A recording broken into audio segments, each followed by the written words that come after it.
Hello hi नमस्कार जय जगन्नाथ आपण थे रूपी रस चैनल को आपण माने समस्त को स्वागत। आपण जदि जीवन में टंका नेकिना चिंता बिना रहिबा को चाहुचंती तेबे केवल टंका कमेवा नुहे आज्ञा हाँ टंका को बुझिबा मध्य दरकार।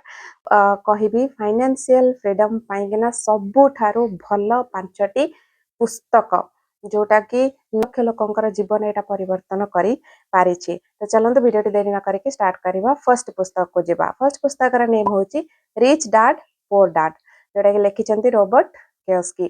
तो यह होची पृथ्वीर सबुठु प्रसिद्ध पर्सनल फाइनेंशियल बुक मध्यरु गोटिए। एही पुस्तक हमको सिखाए धनी लोक माने केमिति एसेट ओ लायबिलिटीज माध्यम रे तारतम्य करंती। केवल सैलरी उपरे निर्भर करबा नहे बरम इनकम जनरेटिंग एसेट्स बनाइबा दरकार। तो जो माने नुआ आरंभ करुवा लोक माने नुआ फाइनेंशियल फ्रीडम आड़ को बढ़िया को चाहूवा लोक माने कपाइकिना एई पुस्तक सबुठारु भल।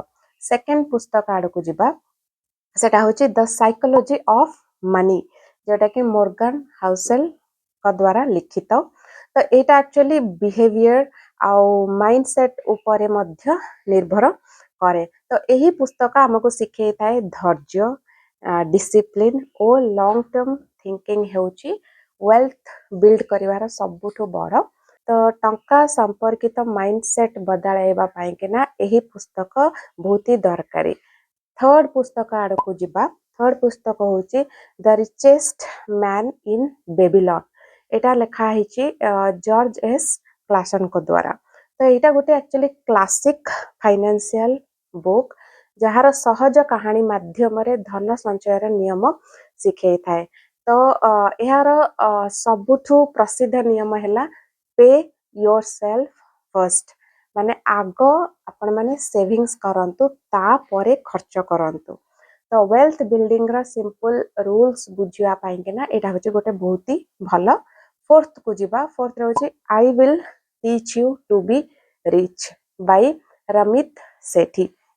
এই পুস্তক आपण माननको शिखेइबो सेविंग्स बजेटिंग ओ इन्वेस्टिंग केमिति ऑटोमेटिक सिस्टम रे करिवे।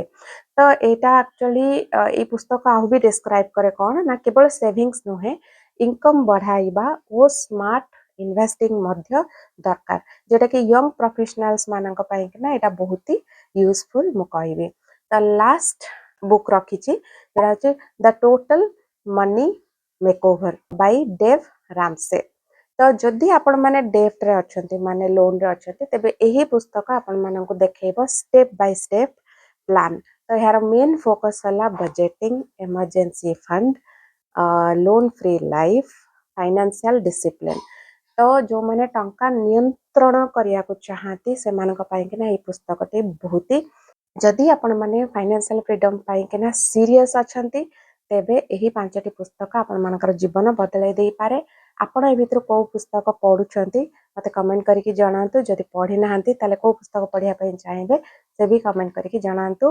आ चैनल को सब्सक्राइब करिया को भूलिबे नाही। टेक केयर जय जगन्नाथ।